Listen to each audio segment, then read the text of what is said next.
Gracias por no faltar a esta cita de todos los domingos, desde River Arena, desde el avivamiento de la calle Broadway.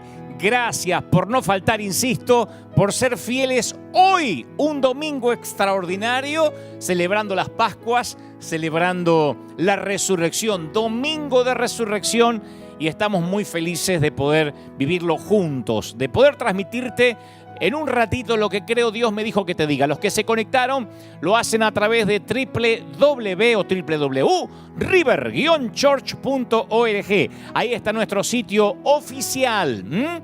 Ahí está river-church.org. Otros tanto, como digo, cada domingo, porque el público se renueva, lo hacen a través de nuestro sitio de Facebook oficial, y ahí también estamos transmitiendo en este domingo festivo tan especial, viviéndolo con la familia. Y si no, nuestro canal oficial de YouTube, al que siempre te pedimos que les pongas like.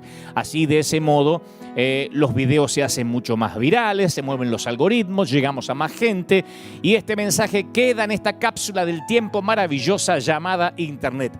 Gracias por estar ahí. En un ratito te voy a transmitir lo que creo Dios me dijo que te diga. Hasta el último hombre se llama el mensaje de hoy. Hasta el último hombre. Y creo que en un domingo como hoy tan especial, el mensaje también tiene que ser especial. Dios nos tiene que hablar de un modo tan singular como lo ha hecho cada domingo. Pero hoy tenemos un servicio diferente a los que veníamos teniendo, porque quisimos celebrarlo de una forma que Dios nos pudiera preparar el corazón aún mucho más de lo que lo hace cada fin de semana. Quiero que ahora disfrutes conmigo una selección de temas que hicimos, de canciones que cantamos, celebramos y adoramos en Buenos Aires, en el Estadio Monumental de Núñez, en River Plate. Fuimos 3 veces a ese estadio, 3 veces maravillosas, donde las veces que Dios nos llevó, cada vez fue mejor, cada superclásico fue extraordinario. El más reciente fue en el 2013, no digo el último porque el último todavía no ocurrió, el más reciente, en el 2013. Y cuando uno ve estas imágenes de lo que te voy a mostrar ahora, uno puede meterse en ese río no solo de gente, de esos 90.000 jóvenes que pululaban el estadio, sino uno se puede meter en un río de adoración que, a pesar de que el tiempo ha pasado, uno puede sentir esa atmósfera. Eso es lo que nos llamaba la atención cuando lo preparábamos. Esto ocurrió, que conste, en el 2013, ya hace varios años. Y sin embargo, uno puede sentir de una forma tan fuerte la presencia de Dios, lo que ahí se vivía.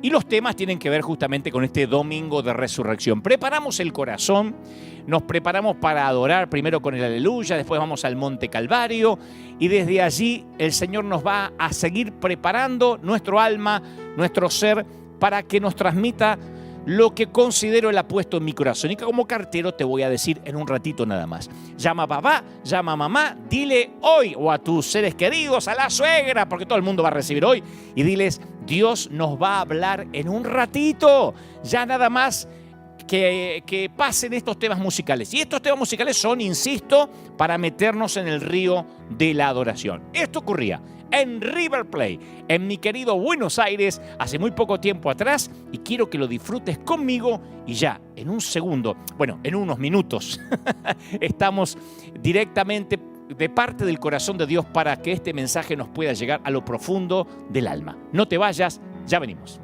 ¡Maravilloso! ¿Todavía estás ahí? ¿Todavía prestando atención? Yo creo que estos momentos que uno los ve así, parece que pasaron hace añares, porque hoy es casi imposible ver tanta gente junto. Por lo menos desde que ha comenzado la pandemia no hemos podido ver una multitud así, ni siquiera en un concierto, en un evento público, pero es increíble lo que podía sentirse y todavía se puede sentir.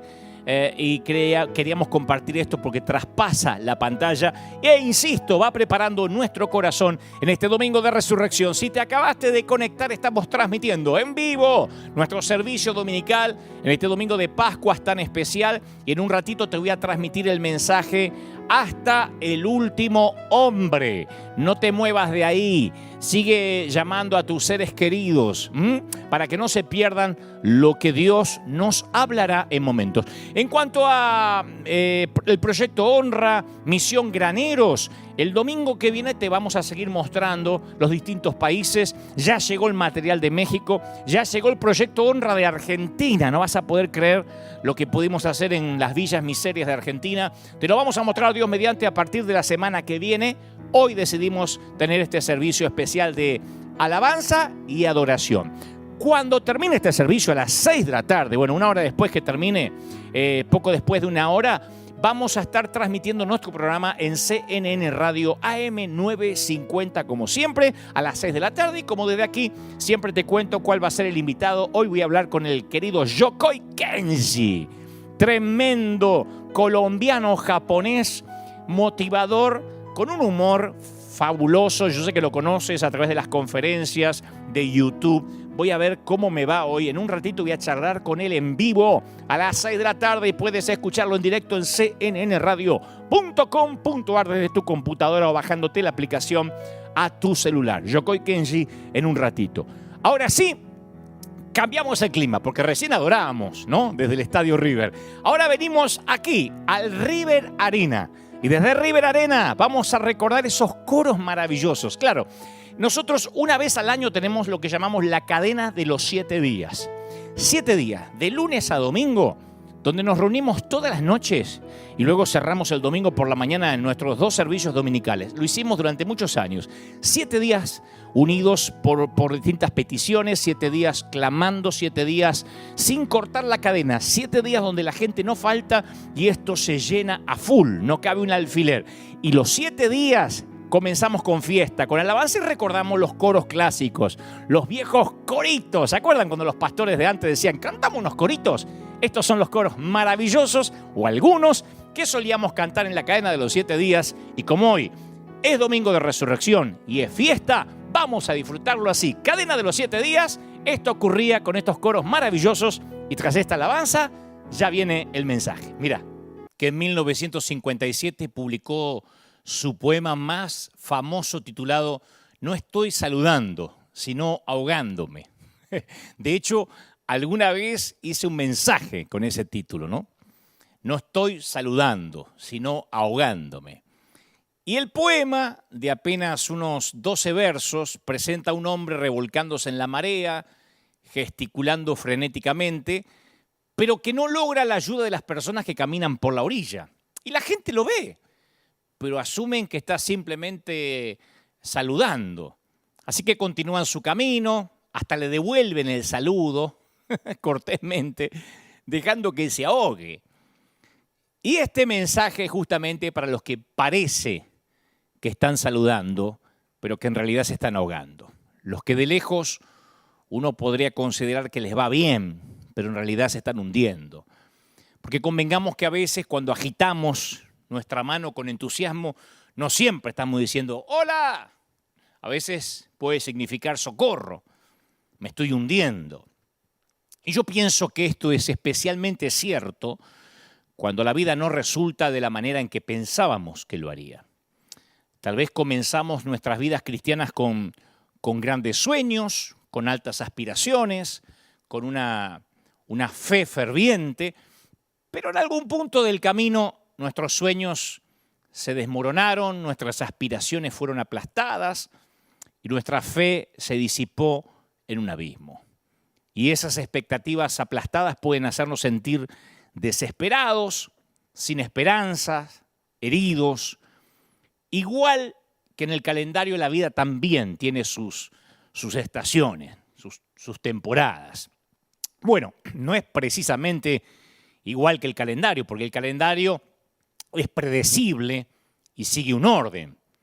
El martes viene después del lunes, diciembre llega después de noviembre y el invierno sigue después del otoño, por lo general. Pero la vida no funciona así. En la vida las temporadas pueden cambiar en una hora o en apenas un momento. Las estaciones pueden cambiar con un mensaje de texto, con una llamada telefónica a altas horas de la madrugada. Y no contamos con un sistema de de advertencia temprana para los problemas, los infortunios o las tragedias. Y la mayoría de las veces, nada ni nadie nos alerta antes de que un problema nos caiga desde un cielo que parece azul y despejado. Yo no sé si leíste alguna vez el Salmo 88, pero posiblemente no encuentre las palabras de este salmo en un cuadro colgando en la pared de alguna sala, ni vas a encontrar las palabras del Salmo 88 luciéndose en una calcomanía, en la heladera, en la nevera, en el auto, porque este salmo de lamento, que así se le conoce, hasta le da mala reputación a los otros salmos del lamento. O sea, si bien es cierto que la mayoría de esos cánticos comienza con algún tipo de súplica, de oración desesperada, normalmente terminan en adoración, o por lo menos con un poco de esperanza. Pero ese no es el caso del Salmo 88, porque comienza con una súplica de ayuda. Día y noche clamo delante de ti, dice el salmista. Llegue mi oración a tu presencia. Inclina tu oído a mi clamor. Pero uno lee todo el Salmo y no encuentra al final del cántico, no sé, un poco de alabanza, esperanza o siquiera un diminuto rastro de luz. El escritor describe la ira de Dios pasando por encima de él y los terrores del Señor rodeándole y oprimiéndole. Y después viene el versículo 18 que dice, has alejado de mí al amigo y al compañero, y a mis conocidos has puesto en tinieblas. Y eso es todo. Fin del Salmo. Punto. Ahora, ¿cuándo fue la última vez que viste a alguien usar este versículo o este Salmo 88 para alentarte durante el momento de adoración?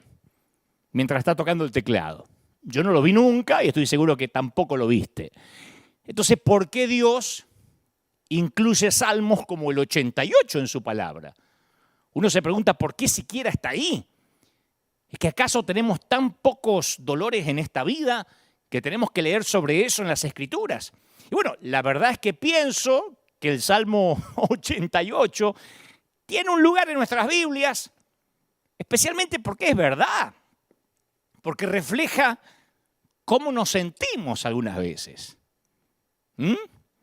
No sé si sientes a veces como si la ira de Dios te hubiera pasado por encima, sin razón aparente.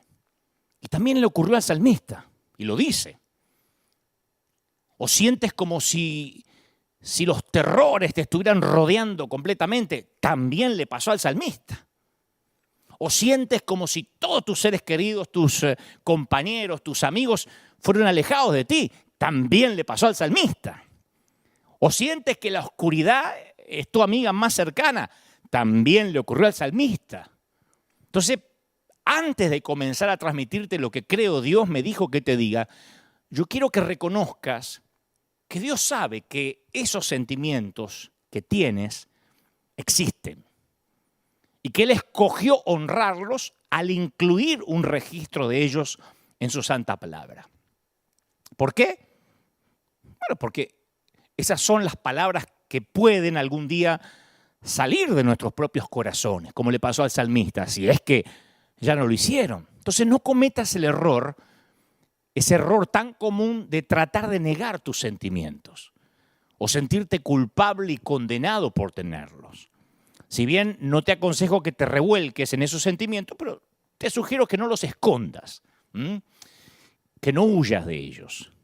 Recuerda esto, Dios ve que estás agitando tus brazos y Él sabe muy bien que no estás saludando. Él sabe que te estás hundiendo. Y como el mejor de los salvavidas, Él ha visto muchísimos brazos agitándose en la tempestuosa marea de la vida. Yo recuerdo a Moisés. Moisés decía, y si así haces tú conmigo, yo te ruego que me des muerte y que yo no vea mi mal. En Números 11:15. Job le dice, ¿por qué me sacaste de la matriz? Hubiera yo expirado, ningún ojo me habría conocido jamás. En Job 10:18. David dice, ¿qué provecho hay en mi muerte cuando descienda a la sepultura? ¿Para qué viví? En el Salmo 39. Jonás, ahora pues, oh Jehová, te ruego que me quites la vida, mátame. Jonás quería la eutanasia celestial. Y dice, porque mejor me es la muerte que la vida. Ahí está en Jonás 4:3. Elías, porque uno dice, bueno, Jonás era desobediente a la orden divina. Elías, basta ya, oh Jehová, quítame la vida. Otro que pide la eutanasia. Porque yo no soy mejor que mis padres. En Primera de Reyes 19:4 está esta oración. Y ahí está, registrada. Esas oraciones registradas en la palabra. Los discípulos, maestro, no te estamos saludando, nos estamos hundiendo. En Marcos 4:38, Pablo, pues fuimos abrumados sobremanera, más allá de nuestra fuerza, de tal modo que perdimos la esperanza de conservar la vida, dice en 2 de Corintios 1:8. Estaba tan abrumado que ya ni queríamos ni vivir y hasta perdimos la esperanza de que íbamos a respirar. Ustedes dicen, bueno, o vos decís, bueno, pero toda esta gente estaba rota, toda esta gente es gente que en un momento dudó de su fe. Jesús, Dios mío, ¿por qué me has desamparado? Mateo 27:46. O sea, el Señor sabe lo que es estar herido, lo que es estar ahogándose. Es la iglesia quien a veces lo ignora y por eso duele tanto. Yo recuerdo cuando era chiquito, cuando era un niño, la primera vez que alguien me regaló un rompecabezas con la figura de un gran castillo. Creo que fue el único rompecabezas que tuve. Eran caros en los tiempos que yo era chiquito, ¿no? Y me acuerdo que le pregunté a mi madre, mamá, ¿vos crees que alguien rompió las piezas a propósito? ¿O crees que ya estaban las piezas rotas y las usaron y aprovecharon para hacer un rompecabezas? Esa fue mi pregunta infantil. Tenía como, no sé, 1000 piezas. Y yo no sabía si alguien las había dividido a propósito o alguien había aprovechado las piezas rotas. Y mi mamá dice, no, está hecho a propósito. Primero hacen un inmenso dibujo del castillo y luego lo recortan en muchas piezas para que puedas volver a armarlo.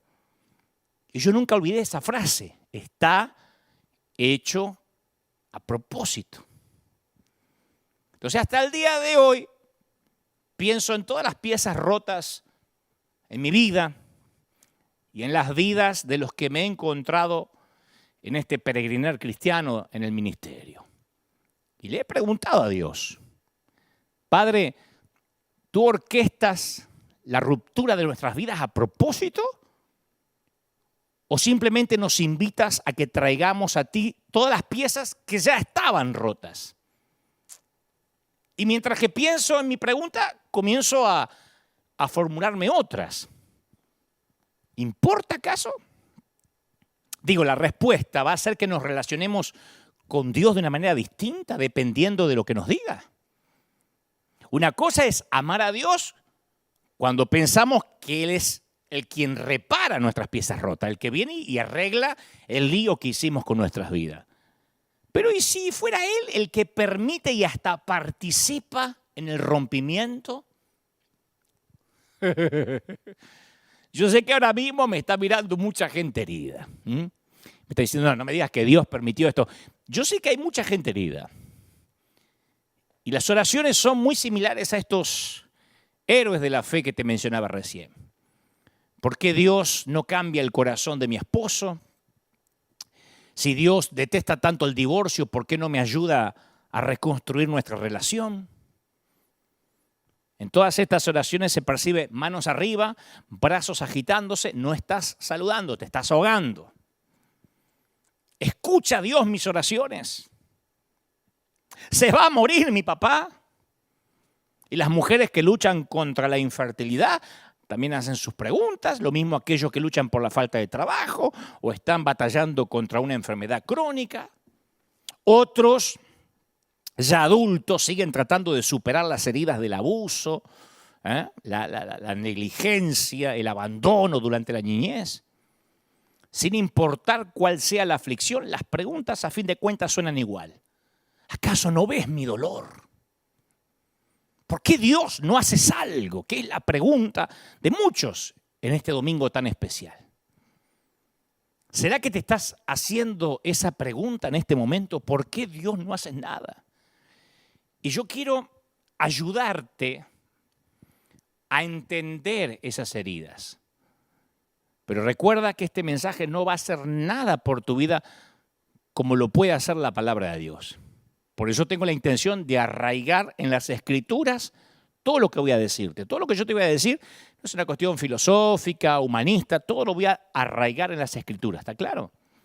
Porque yo estoy muy consciente que hay heridas que son grabadas en nuestro alma desde que somos pequeños y la arrastramos desde años, aunque hayamos conocido a Cristo. Como dijo alguien por ahí, las viejas heridas tienen una memoria repugnantemente buena, pero también tienen unas destrezas interpretativas pobres. Y a veces eso evita que entiendas lo que pasó en realidad durante tu niñez. ¿Viste que los chiquitos parecen ver y escuchar todo? Tienen 3, 4 añitos y ya están con el radar así, oyendo y viendo todo lo que pasa en la casa, pero con frecuencia interpretan incorrectamente la información que reciben. Y ahí llegan a las conclusiones equivocadas. Por ejemplo, cuando el matrimonio de sus padres llega a su fin, inevitablemente los niños interiorizan y personalizan lo que ocurrió.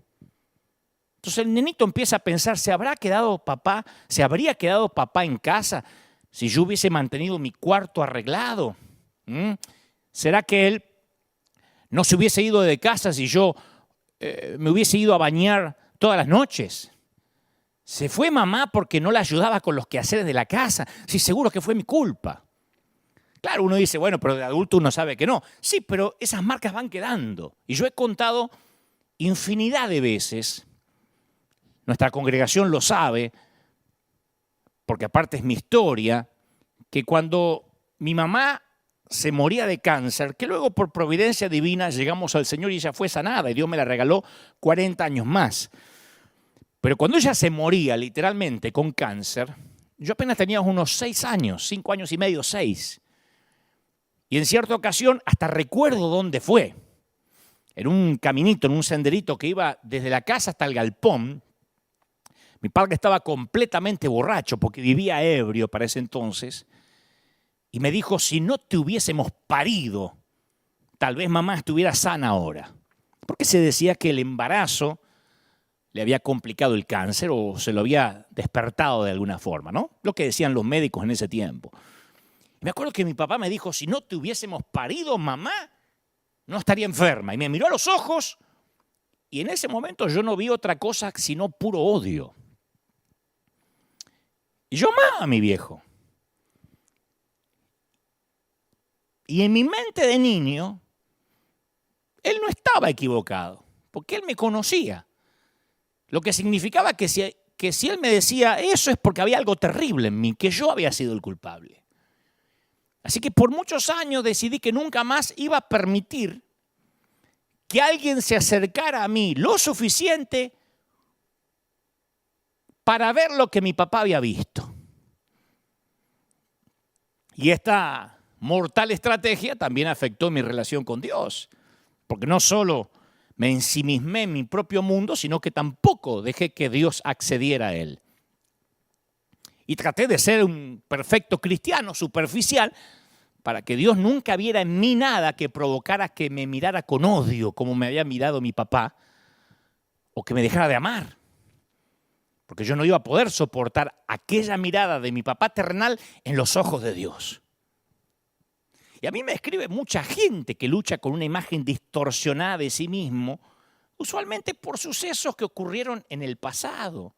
Que no podemos decir, ya está, el Señor perdonó el pasado, déjelo atrás, porque somos adultos, pero también somos el niño que alguna vez fuimos. Entonces algunos temas se repiten constantemente. Mi madre me decía que yo era una estúpida y ella tenía razón porque yo daño todo lo que toco. Por eso fracasé en mis 2 matrimonios. Mi esposo es un abusador, pero yo me lo merezco porque yo atraigo a ese tipo de hombres. Cuando me miro en el espejo, todo lo que veo es una mujer gorda o un hombre gordo que no merece que lo quieran. ¿Me voy a quedar soltero, soltera para siempre? ¿A quién le va a gustar casarse conmigo? No puedo tener hijos, creo que Dios me está castigando por las cosas que hice en el pasado. Sin lugar a dudas, las viejas heridas tienen buena memoria. Y de hecho, a veces esas viejas imágenes son tan poderosas que nos comienzan a transformar físicamente en lo que pensamos. Pero fíjate que el que vive con esas amarguras, muchas veces el exterior, su cuerpo, es un reflejo de su espíritu interior. La vida carente de gracia empieza a envejecerte, a encorvarte. Cuando no sientes que vives por la gracia de Dios, cuando no te sientes favorecido, te empiezas a envejecer mal. Yo aprendí que quien es llamado por Dios lleva bien sus heridas.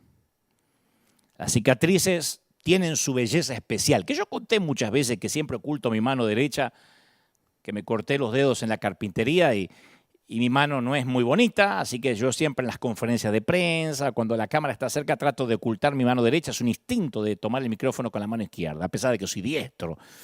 Pero me estoy acostumbrando, me estoy reconciliando con mis heridas. Y creo que así pasa en la vida espiritual. El verdadero llamado nunca oculta sus cicatrices, porque sabe que sus cicatrices son la historia de su vida. Quien no tiene ninguna herida no peleó nunca una batalla.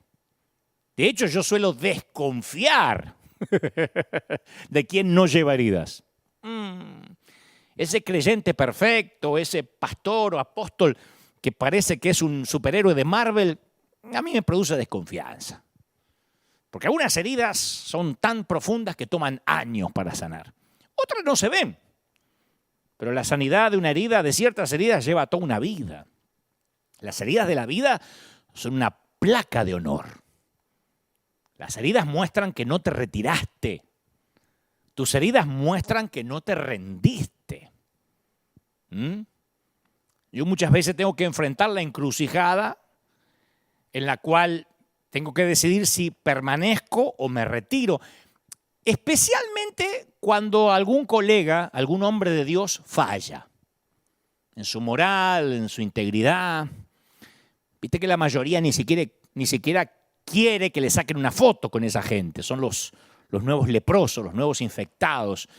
Y en nuestro mundo evangélico la meta es no quedar pegados con el herido, ¿no? Te sacaste una foto con ese que justo que cayó. Hacer todo lo posible para que la sangre del herido no nos salpique. Pero Dios me ha dicho, el verdadero soldado permanece donde otros se retiran. Lo diré otra vez, el verdadero soldado permanece donde otros se retiran. Hace relativamente poco un pastor profundamente herido, alguien que tuvo algunos problemas personales, me dijo hace poco, Dante, gracias por hablarme, gracias por amarme a pesar de mi fracaso y llamarme por teléfono como que no pasó nada. Y él me dice algo así como, mira, la mayoría se aleja del fuego y vos corres hacia el fuego. Claro, porque ahora yo no lo hago porque soy más bueno que el resto, yo lo hago porque voy a adelantarte en unos minutos más qué es lo que me lleva a hacer eso. Hay un dicho triste dentro de la iglesia cristiana evangélica y es que somos el único ejército que abandona, y ojalá quedara ahí la frase, ojalá fuera abandonar los heridos, que abandona y remata a sus heridos. El único ejército. Especialmente cuando se trata de ciertos pecados. No sé, habría que socialmente investigar por qué. No sé por qué en la iglesia tratamos a veces el divorcio como si fuera el pecado imperdonable del Espíritu Santo. O el adulterio y la homosexualidad como una sentencia de muerte, ¿no? No obstante, aplaudimos al reo que se convierte, al drogadicto que llega a los pies de Cristo y puede contar su testimonio libremente, pero el cristiano que cae, ¡pac!, le damos el tiro de gracia, lo rematamos ahí. Hay un término militar que se llama fuego amigo, que me lo contó un militar, dicho sea de paso. El fuego amigo puede que sea una de las cosas más desalentadoras, desagradables de un ejército. Fuego amigo, aunque suene cordial, es un contrasentido, porque es cuando en medio de la confusión de una batalla, un soldado es muerto por alguien de su propio batallón. Sucede muchas veces, de manera que no es intencional. Y siempre es muy triste, especialmente cuando se lo tienen que contar a los familiares de la víctima. ¿Vos te imaginás a un padre cuando recibe el telegrama o la noticia de que su hijo murió en batalla, pero no por el enemigo, sino por un soldado que era su amigo, que se le disparó el fusil, que le explotó una granada, que no se dio cuenta, que lo confundió? Entonces es triste cuando vemos fuego amigo dentro de la iglesia, especialmente cuando no es por accidente, que es peor. Cuando hay dolo, cuando hay intención. Cuando a veces las personas justificadas por una arrogancia espiritual sienten que tienen el derecho a dispararle al otro y de juzgar la vida de otro. ¿Sabes que David mencionó esto cuando estaba recordando el ataque de un enemigo? Él lo menciona en los Salmos 55. Él dice que si fuera su enemigo, su adversario, el que lo atacaba, él lo podía entender. Pero David dijo que la traición más grande fue cuando el ataque vino por un amigo. Y en los versículos 13 y 14 David dice, antes íbamos a la casa de Dios juntos. Tomábamos la comunión en la casa de Dios juntos. Caminábamos en celebración y ahora tú que fuiste mi amigo, eres quien me hace la herida, la traición más profunda. Entonces yo pregunto siempre, es una pregunta que llevo hace años conmigo, ¿por qué en la iglesia, y a modo de autocrítica, porque yo pertenezco a la iglesia también, por qué en la iglesia somos tan desleales? ¿Por qué tenemos tan pocos códigos de honor entre soldados? Esto no es tapar pecado, esto no es condonar la doble vida de nadie.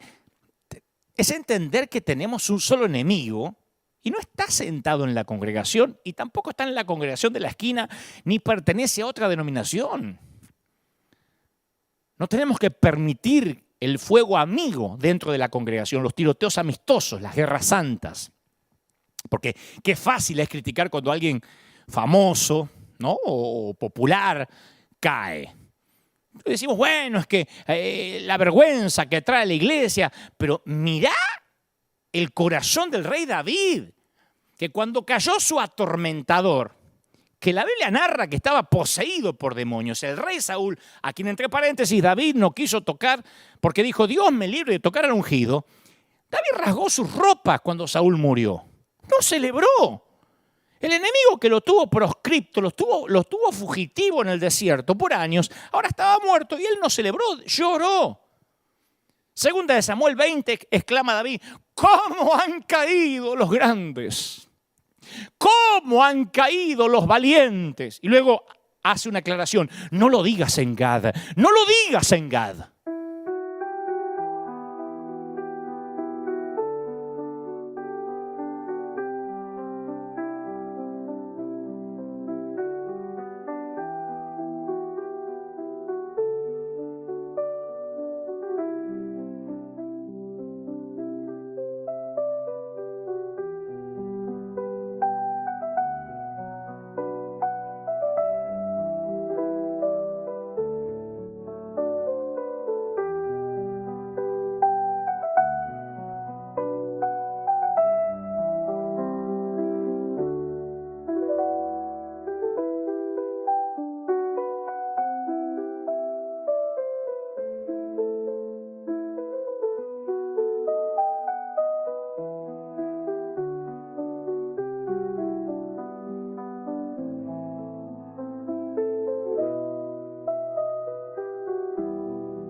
Se nos pasa por alto este detalle. No lo digas en Gad. ¿Cómo han caído los valientes? No lo digas en Gad.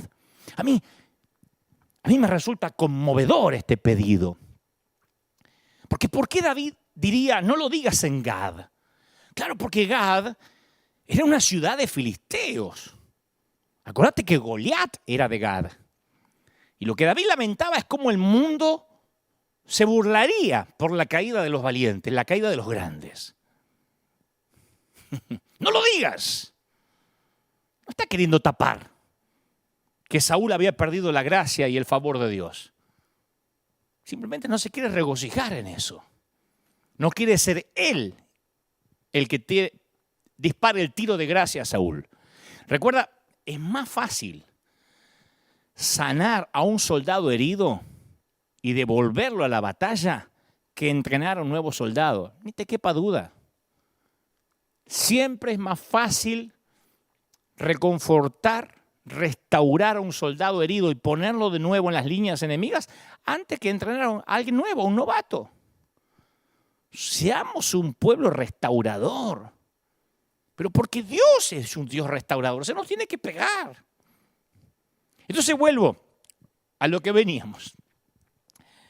Cuando estás en tu punto más bajo, en medio de tus pruebas más dolorosas, ¿algún otro soldado de tu mismo ejército te dijo cosas hirientes y sentiste que era como un tiro de gracia? ¿Alguien pronunció palabras vacías, carentes de consuelo y te ofreció consejos inútiles, sin sentido, te mandó a orar cuando ya no tenés palabras para orar, cuando ya no tenés más lágrimas que derramar? Hay mucha gente deprimida en el pueblo cristiano. Hay mucha gente sufriendo depresión, tristeza profunda. Y dentro de nuestra iglesia hay un estigma con respecto a cualquier tipo de enfermedad que involucre la mente. O sea, lo demás lo entendemos, pero cuando algo involucra la mente, o estamos tristes y la tristeza no se va por varios días, ya decimos, está endemoniado. Está atormentado por un demonio. Y cuando caes herido en el campo hostil, pareciera que hay gente que tuviera la obligación de dejarte saber lo enojado y lo desilusionados que están con tu vida. ¿Viste que hay gente que dice, no voy a descansar hasta decirle la desilusión que me ha causado? Nadie lo mandó. Y encima que te cuesta un horror admitir que necesitas ayuda, te costó un montón abrir tu corazón. Cuando finalmente abres el corazón, intentas buscar ayuda, ¿qué recibes? ¿Condenación o ¡paf! El tiro de gracia. Y el tiro de gracia viene disfrazado de frases como tiene que haber algún pecado en tu vida, busca bien. Tal vez ese bebé se te murió porque hiciste las cosas mal y Dios se lo tuvo que llevar. Espanto. ¿Cómo se le puede decir a una mamá algo así? Ni los mundanos dirían una cosa así. No tienes suficiente fe. Eres una vergüenza para el ministerio. Si fueras cristiano no tomarías tantas pastillas. Los cristianos no necesitamos medicamentos, tenemos que leer la Biblia. Y ahí viene, que alguna vez lo predicamos, la fatídica frase, algo habrás hecho. Y lo peor es cuando te lo dice un líder, cuando te lo dice un pastor. Esto te está pasando porque te fuiste de mi congregación, porque no quisiste mi cobertura, porque te fuiste por la ventana y no pediste, no sé, la bendición sacerdotal, lo que sea. Entonces te vas con una carga que después empiezan las tormentas de la vida y dices, Dios me está castigando, estoy pagando lo que hice mal. Tras toda la amargura que tienes, se te suma la culpa. Como una vez dije, y lo digo rápidamente por si alguien no escuchó aquel sermón, hay una gran diferencia entre el sufrimiento que la mayoría de nosotros padece, un infarto, el COVID, el virus, un divorcio, una enfermedad, a los castigos que había en el Antiguo Testamento. En el Antiguo Testamento el castigo seguía a las advertencias repetidas contra un comportamiento específico. De hecho, todos sabemos que para que un castigo sea eficaz se necesita un vínculo claro con la mala conducta. Te castigo por esto.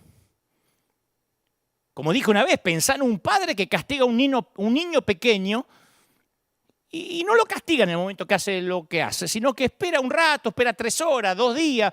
Sería de poca utilidad para los padres que se acerquen por atrás sigilosamente mientras que el nene está jugando, ¡pac! Y lo golpeen sin explicación. Tomá, para que aprendas. Si el nene no sabe, hasta una mascota se malenseña así, porque no sabe ni por qué la están castigando. ¿Qué produce un comportamiento así de los padres? Y un niño neurótico, no un niño obediente, porque no tiene idea por qué se lo está castigando. Entonces, cuando uno va a los ejemplos bíblicos de sufrimiento como castigo, se ajustan a un patrón. Que te quede claro esto, lo estoy repitiendo porque siguen las cartas, siguen los correos electrónicos. Ay, ¿será que porque me fui de la iglesia, porque no estoy tomando la Santa Cena, ahora me enfermé? No. El dolor viene después de mucha advertencia clara de Dios. Si metiste la pata, no estarías preguntando por qué te pasa lo que te está pasando. Sabrías exactamente por qué te está pasando, por qué estás sufriendo. Ahora, pregunto, ¿vino tu sufrimiento personal empaquetado con una explicación clara de Dios? Tu papá morirá de COVID porque te lo advertí hace 1 año, durante cada semana, todos los días. Si no es así, si estás confundido, Dios no es así, pero estoy hablando metafóricamente, ¿no? Es una hipótesis. Pero si no es así, es porque esto que te está pasando no es ninguna reprimenda de Dios. Cuando Dios habla es claro. Yo soy padre y cuando hablo soy claro. No hablo de manera que no me entiendan lo que quise decir, de modo que cuando castigue no me entiendan que estoy castigando. Entonces, a ver, nadie escoge a propósito enfermarse mentalmente, ni sentirse abrumado, deprimido, depresivo. Pero al final, es Dios quien corta el castillo, hace miles de piezas y produce ese rompecabezas. ¿Y sabes por qué? Para que durante el armado te liberes del temor de los hombres. Te liberes del temor a lo que los demás puedan decir de ti. Te liberes del miedo a abrirte. Te liberes a ser vulnerable, el miedo a que te conozcan tal cual eres. Eso es lo más maravilloso que nos puede pasar en la vida, la mayor libertad. Eso es ser millonario. Que te importe un cuerno lo que digan los demás. ¿Sabes cuándo se aprende? Cuando tenés que juntar los pedazos con Dios. Cuando tenés que armar tu vida de vuelta con Él. No te importa nada lo que digan los demás. Yo no puedo dejar de pensar en Elías. Cuando en su peor momento, bueno, tal vez era el mejor momento porque había desafiado a los profetas de Baal, pero después se transforma en el peor momento cuando una tal Jezabel lo amenaza de muerte. Y la Biblia narra que Elías llega a unos arbustos, se sienta a su sombra, y si uno no conoce el resto de la historia, piensa, ¿qué tipo de oración esperaríamos que hiciera un hombre como Elías? Acababa de ganar una batalla épica y ahora tenía la amenaza de una mujer, una simple mujer. Uno pensaría que oraría algo como, Señor, del mismo modo que hiciste descender fuego del cielo, del mismo modo, quema a Jezabel, ocúpate de esta bruja, mata a esta vieja. Esa es la oración que yo esperaría. No, se sienta bajo el arbusto y ora pidiendo muerte. Quiere la eutanasia. Estoy harto, Señor, quítame la vida. No soy mejor que mis antepasados. Y luego se acostó debajo de un arbusto y se quedó dormido. Claro, Elías quería dormir y no despertarse más. Por la mañana no quería la misma vida de la que había huido. A mí me conmueve la respuesta de Dios a la condición frágil de Elías. Porque hoy la oración de Elías, la actitud de Elías sería la diana del antagonismo, juicio, condenación. Hoy la oración de Elías o esa actitud sería considerado indigno del liderazgo. ¿Sabe qué se hace con Elías en nuestras filas hoy? A un soldado así, se lo remata mientras duerme. Un balazo en la cabeza. ¿Te querés morir? Te vas a morir. Yo te hago el favor. Yo te lo mando. Y después exponemos el cadáver de Elías en las redes. con muchos videitos de YouTube, contando cómo fue, que cayó y se deprimió, para darle comida a los buitres carroñeros. Elías sería juzgado por su falta de fe, condenado por sucumbir a su depresión, ridiculizado por llorar como una marrana debajo del árbol. ¿Sabe qué hizo Dios? Respondió con increíble bondad y compasión. Un ángel fue enviado para tocar a Elías y decirle que se levante. Pequeño toque. Che, Elías, para levantarlo a comer, para alentarlo a que coma. Al lado de su cabeza le puso un pan recién horneado y una jarra de agua. Y cuando Elías comió y bebió, el tipo vuelve a tumbarse. Viste que cuando uno está deprimido, lo único que quiere hacer es dormir. Dormir 14, 15 horas y no despertarte más. No importa si tenés hijos chiquitos, no importa si al otro día es tu cumpleaños, vos querés dormir. Y si creías que estabas solo en esa estación de la vida, te presento a Elías. ¿Sabes qué hace el Señor? Ahora sí lo fulmina por reincidente. ¡No! El ángel del Señor regresa una segunda vez y vuelve a tocarlo. No lo remata por perezoso. Esta vez el ángel añade un poquito más de información para su ánimo. Le dice, levántate y come porque te espera un largo viaje. Dios te va a dar la fuerza para continuar el viaje que te espera. Yo siento que cada mañana hay millones de cristianos que se despiertan con una meta. Conseguir esa primera taza de café que le da la fuerza para llegar a la segunda taza de café. ¿No es esa la tragedia de que por qué damos gracias a Dios que es viernes? Uy, menos mal que es viernes. Qué feo decir menos mal que es viernes. Qué lástima trabajar 5 días para poder vivir 2, en el mejor de los casos. Porque algunos trabajan también los sábados y dicen, ¡ay, que llegue el domingo! ¡Qué lástima! Y la mitad del domingo se la pasan deprimidos porque se acerca el lunes. No te avergüences de las cicatrices. Son tus marcas de honor. Pablo llevaba un aguijón de la carne y le dijo, Dios, quítamelo. Y dijo, no. Quien es llamado a servir lleva bien sus heridas. E insisto, las cicatrices tienen una belleza especial. Son como las arrugas en los hombres de mi edad. Si no me lo digo yo y no tengo abuela, ¿quién me lo va a decir? ¿No? No, pero las cicatrices de un verdadero llamado no se ocultan. Sabe que sus cicatrices son la historia de su vida. Y quien no tiene ninguna herida es porque no peleó ninguna batalla. Y como digo, algunas tardan años en sanar, otras no se ven, pero la sanidad puede tomar toda una vida. Las heridas de la vida son una placa de honor. Las heridas muestran que no te retiraste, insisto, que no te rendiste. Muestran que no huiste. Lo diré otra vez, desde que comenzamos a caminar en este planeta como hijos de Adán e hijas de Eva, hemos preguntado, ¿y por qué tengo heridas? ¿Y por qué a mí? Y en muchas ocasiones Dios se rehúsa a contestar nuestras preguntas de por qué y en su lugar nos susurra, confía en mí. No, pero ¿por qué? Confía en mí. Claro, no siempre eso nos satisface. ¿Y qué hace la iglesia? En el afán de buscar una explicación del por qué estamos heridos, como Dios no nos da esa explicación, la iglesia trata de buscar la explicación. Y ahí empezamos, insisto, es que algo hiciste mal, o lo que es peor, te está faltando hacer algo. ¿Sabes que yo escuché una vez? Esto es patético. Una joven enferma, desahuciada, flaquita, que se acercaron a la par de su cama y le dijeron que la verdadera oración se hace de rodillas. Y como ella oraba en la cama, era por eso que Dios no la sanaba.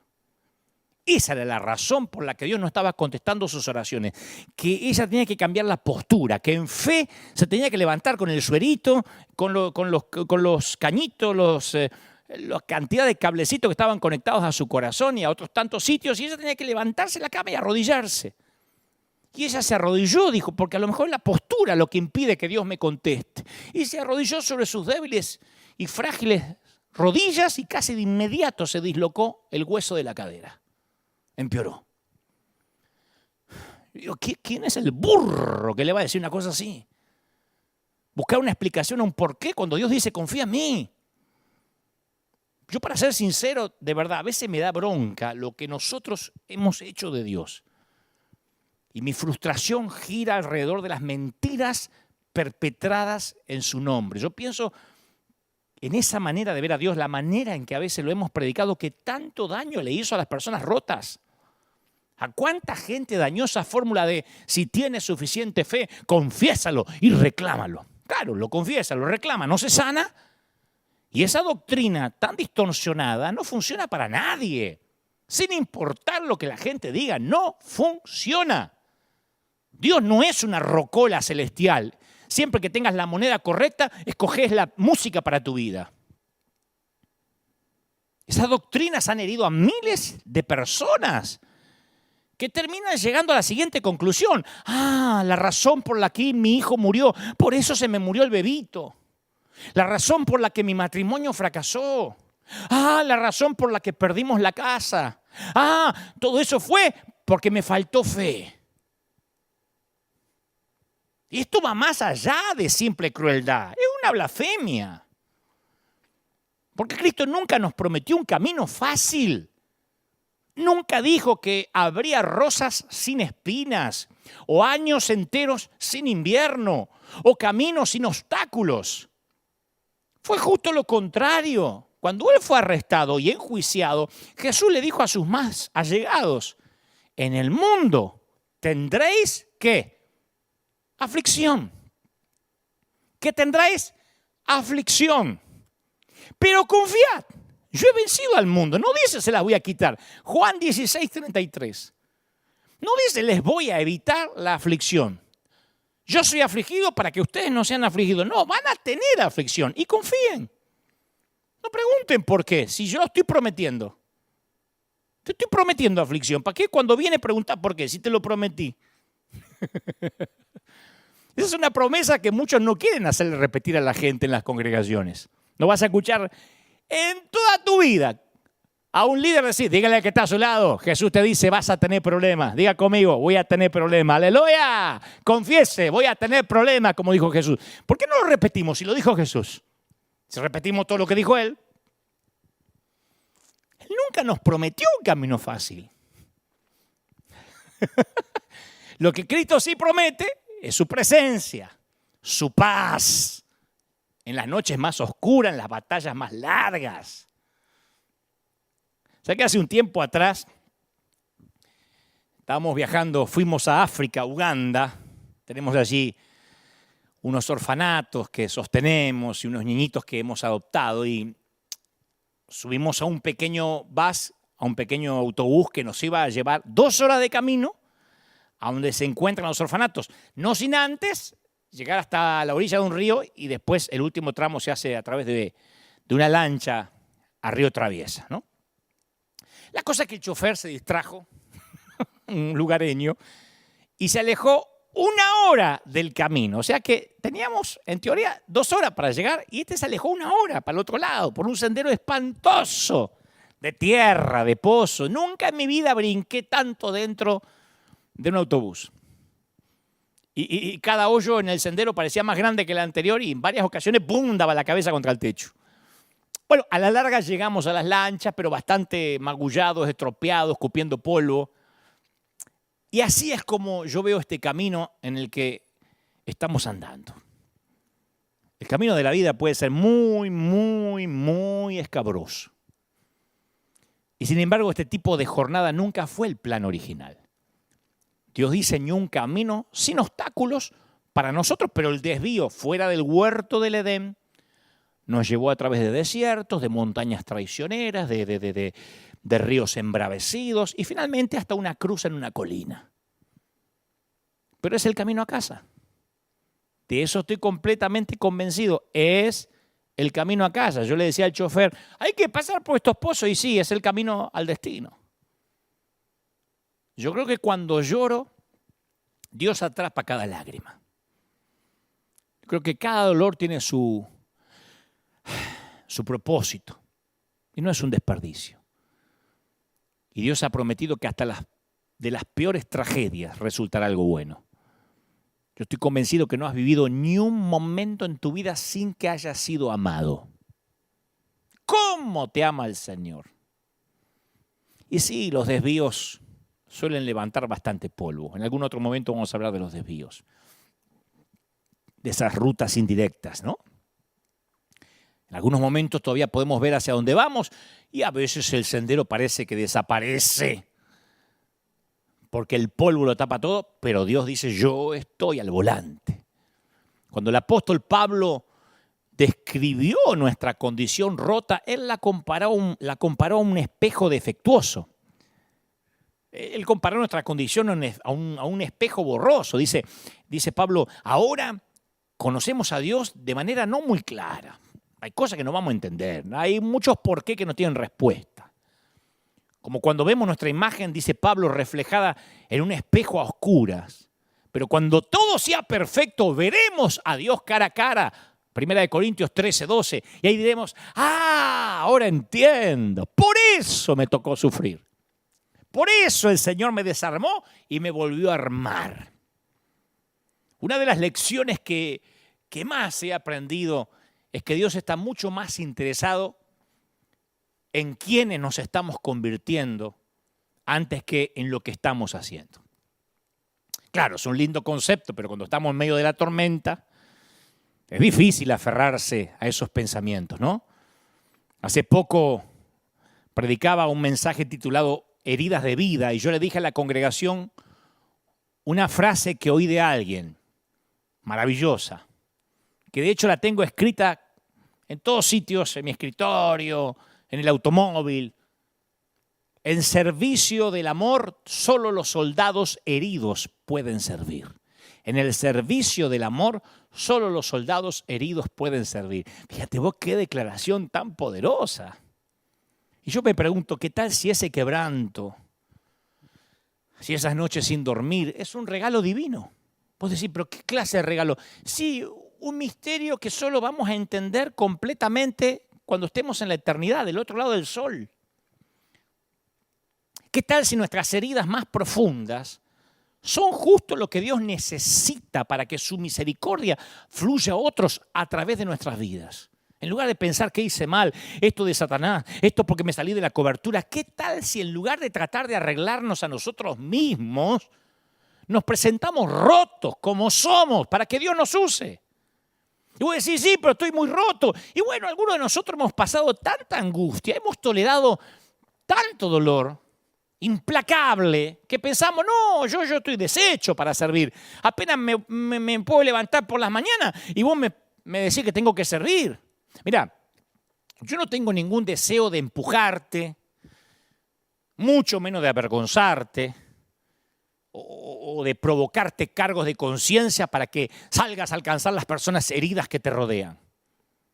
Estoy dándote este mensaje para ayudarte a abordar tu quebranto, para que puedas una vez más ver la luz de Dios, para que cuando te vea la gente agitar las manos se dé cuenta que no estás saludando, que te estás ahogando. Así que lo que menos pienso es encargarte con otro, tienes que hacer esto o aquello, porque añadiría más al gran peso que ya llevas sobre tus hombros. Nunca fue mi intención, desde que comencé este mensaje. Pero permitime esta sugerencia. A mí se me ocurre que puede que seas la persona, la única, que tenga la capacidad de meterte en el campo hostil hasta traer a casa el último hombre, hasta el último hombre. En tu familia, en tu empresa, en tu oficina, puede que seas la única persona que puedas ir hasta el último hombre. Vos sabés que la película que lleva este nombre se basa en la historia real del soldado Desmond II, cristiano adventista, que se enlista en el ejército de los Estados Unidos. Voy a spoilearte la película si no la viste. Y durante su infancia tiene una pelea con su hermano que estuvo a punto de matarlo y a partir de ese momento él le da un nuevo sentido al mandamiento no matarás. Y con esa convicción se inscribe a la milicia. Y ya como recluta en el entrenamiento se niega a utilizar las armas, que es una locura.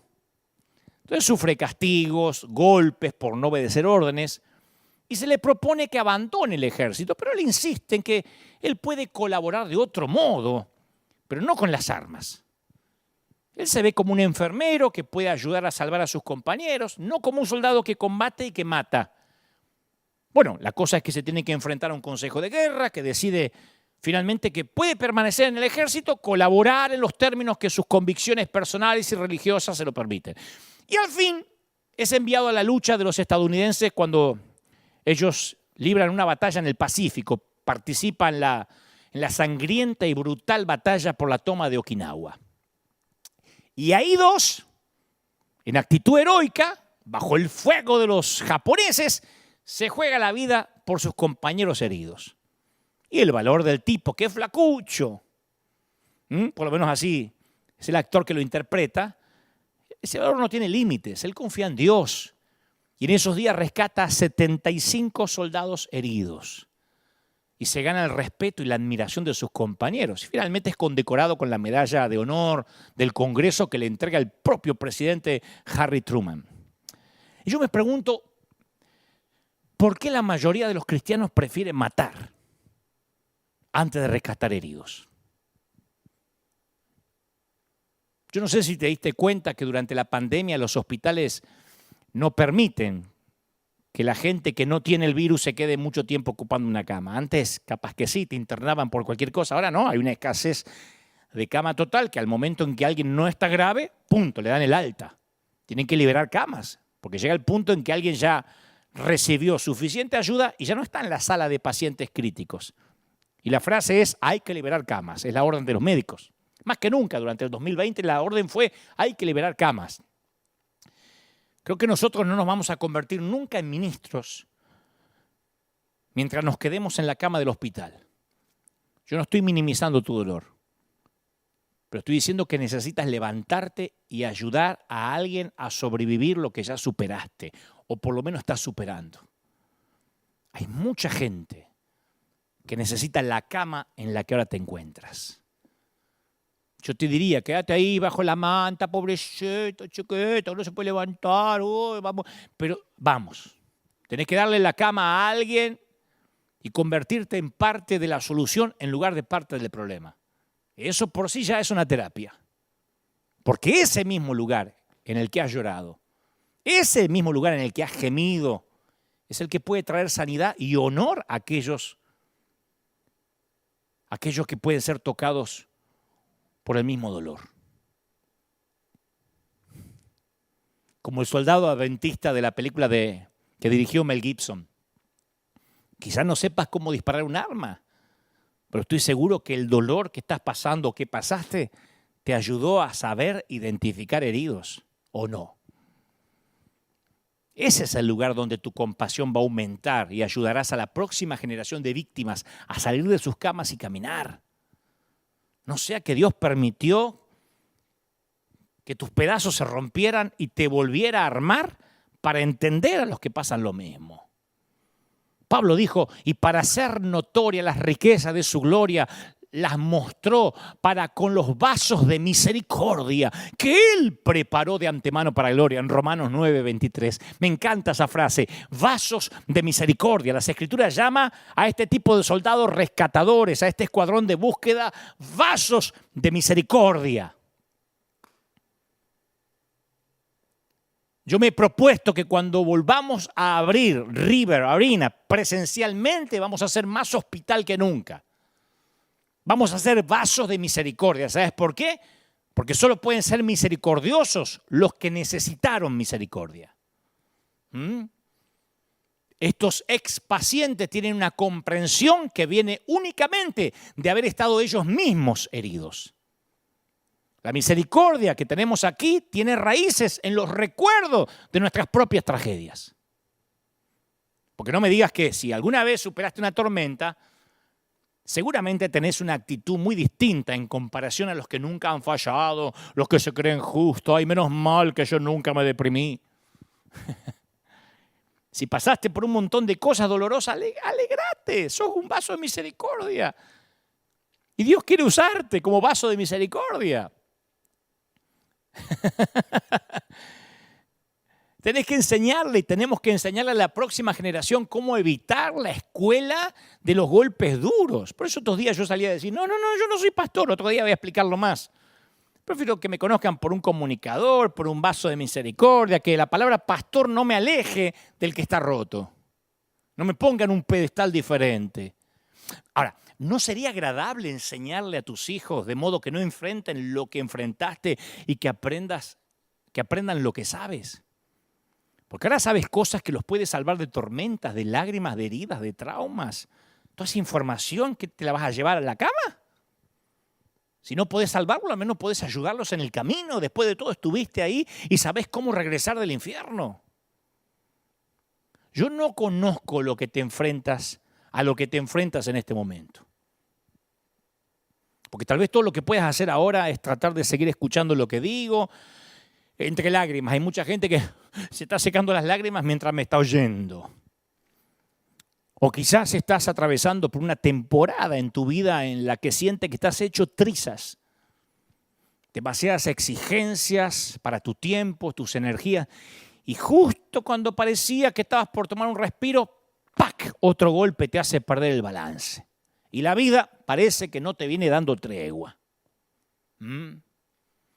O puede que estés viviendo la secuela de un desastre absoluto. En un momento todo con lo que contabas y de lo que estabas seguro se te hizo 1000 pedazos. Y te faltan piezas. O crees que te faltan, ¿no? Tu vida jamás será la misma, la muerte de un cónyuge, la muerte de un matrimonio, la pérdida de un empleo, la muerte de un hijo. Tantas cosas pueden sacudir los cimientos de nuestras vidas sin que se nos anuncien que se están acercando. La crisis podría ser financiera, de salud, en tus relaciones, pero con la misma certeza que el fuego destruye todo lo que encuentra a su paso, así es como te sientes ahora, devastado, solo, sacudido, sacudida. Pero lo que te voy a decir de parte del Señor es que nada de lo que te ocurre, créeme, escucha, graba estas palabras, nada de lo que te ocurre sorprende a Dios. Confía, aún en medio del dolor. Dios te ama y nada te va a separar de su amor. Él siempre estará contigo y sea lo que sea que tengas que enfrentar, Él te acompañará en el camino. Párate sobre la roca. Párate cuando te tiemblen las rodillas. Cuando tus lágrimas caigan como lluvia. Si eres hombre, llora como macho, pero párate. Párate cuando todo se te desplome, querida dama. Yo sé que puedes. Has parido hijos. Cualquier hombre se desmayaría por el dolor que has tenido que pasar. Así que sé que tienes lo que hace falta para pararte.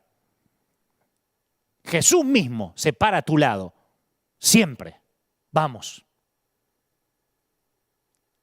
Yo escuché la historia de una dama que estaba tan herida que se inscribió en un campamento con la esperanza que Dios le hable. 3, 4 días internada en medio del bosque con otra gente. Y ahí conoció a muchos como ella que le contaron que en los momentos más oscuros de sus vidas descubrieron que Dios estaba ahí, muy cerquita del suelo, pegadito de aquellos que están rotos.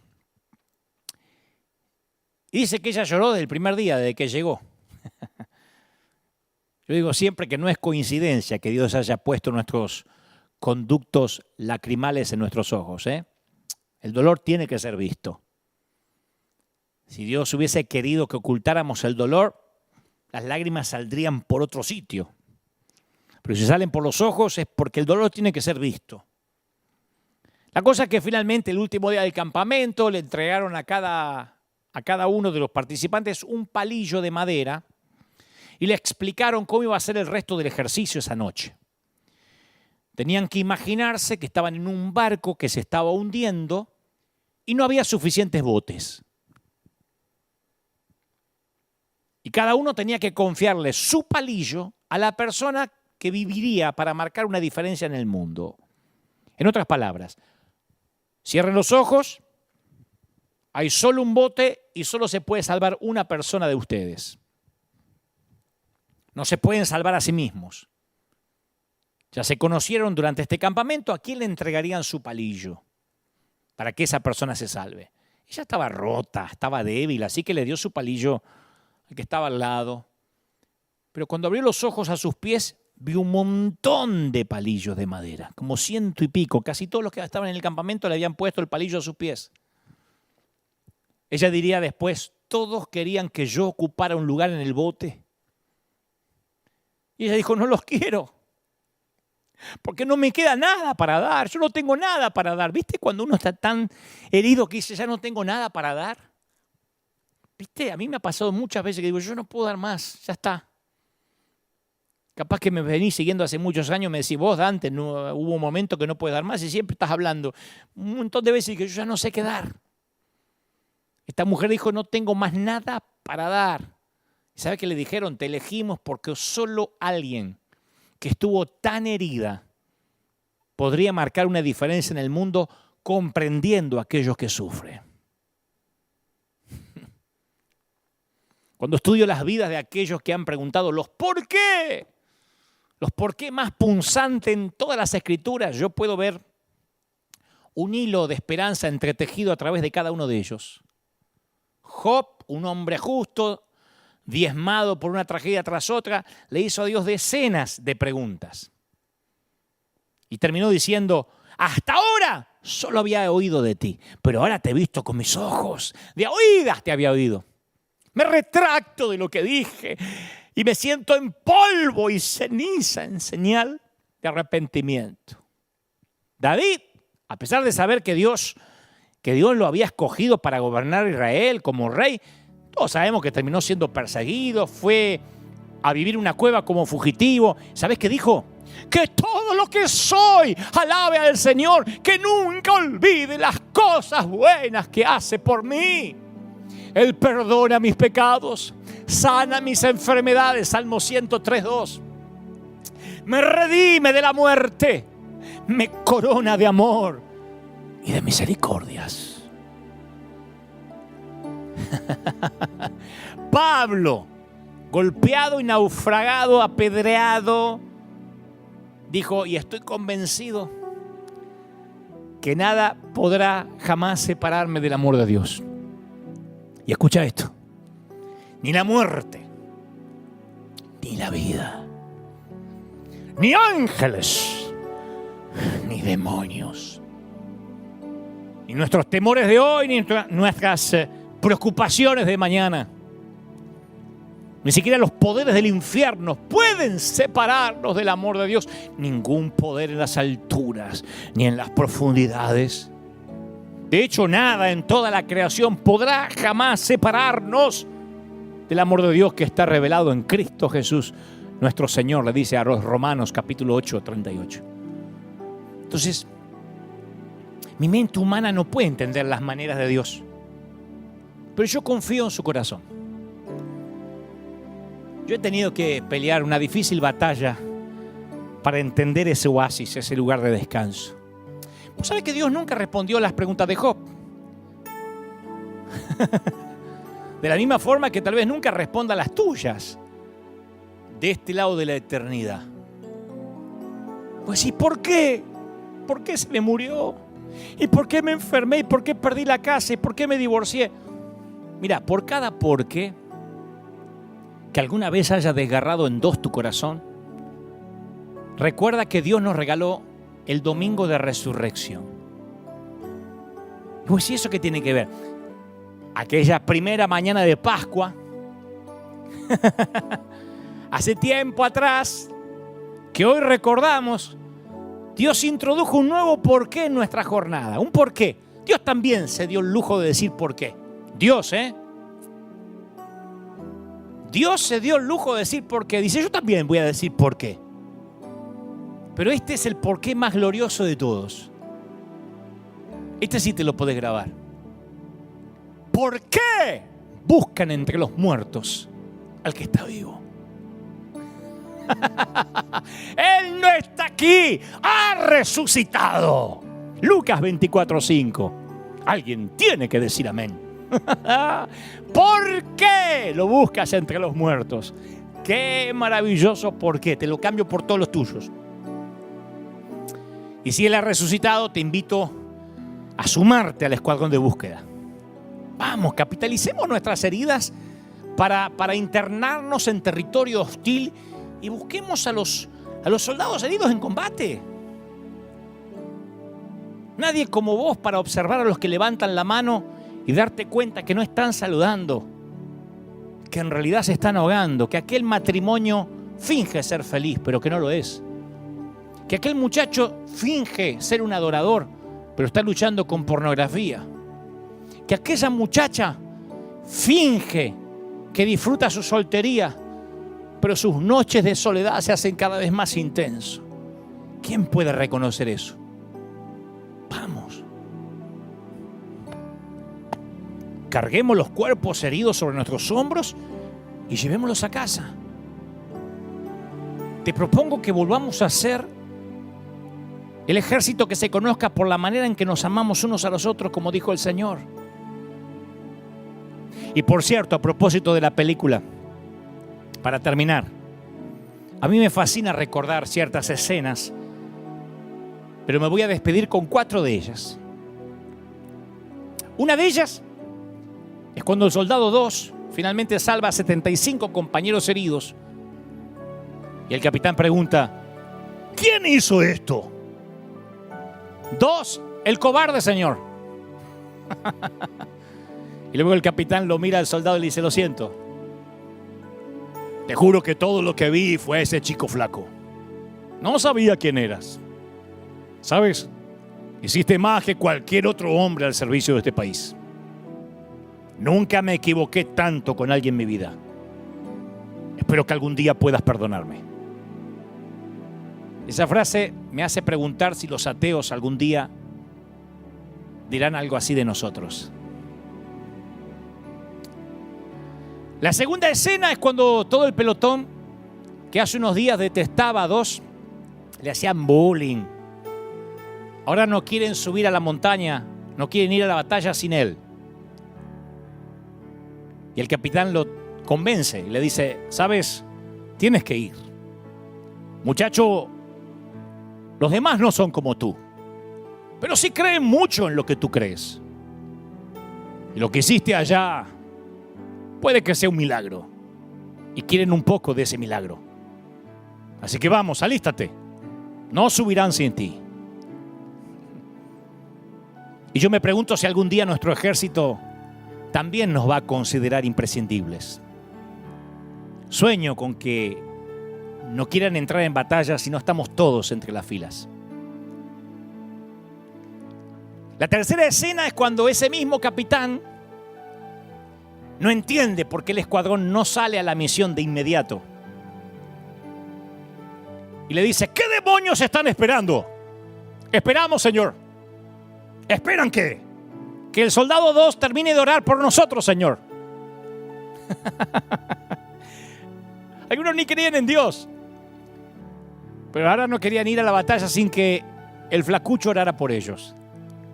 Y yo me pregunto si el día que dejemos de rematar heridos de nuestro propio ejército será el día en que nuestras oraciones cobren algún valor para el inconverso.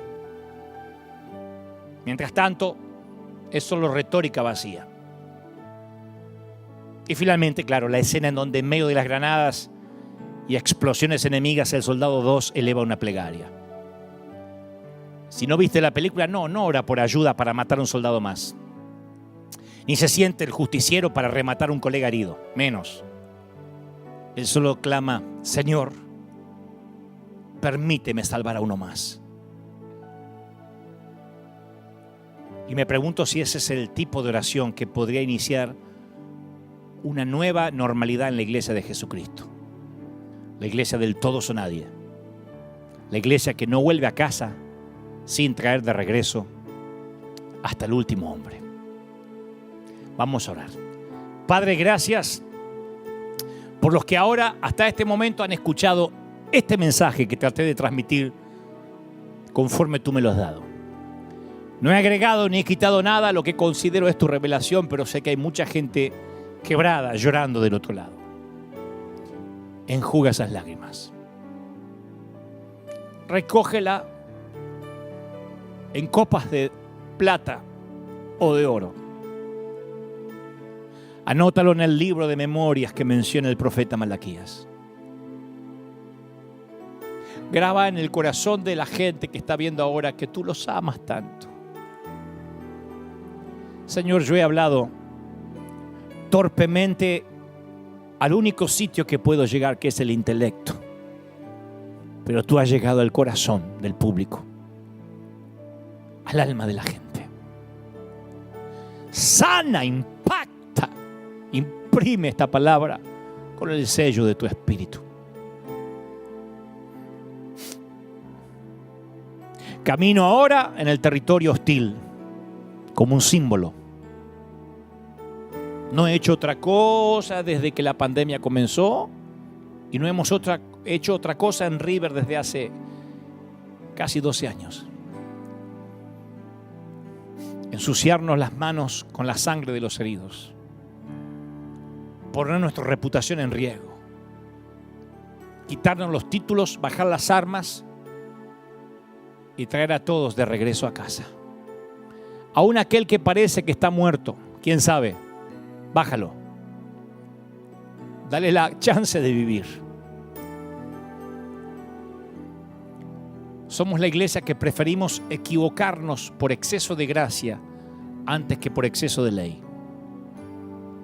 Prefiero llegar a las puertas del cielo y decirle al Señor que amé de más, que fui misericordioso de más, antes de que se me acuse de rematar a un colega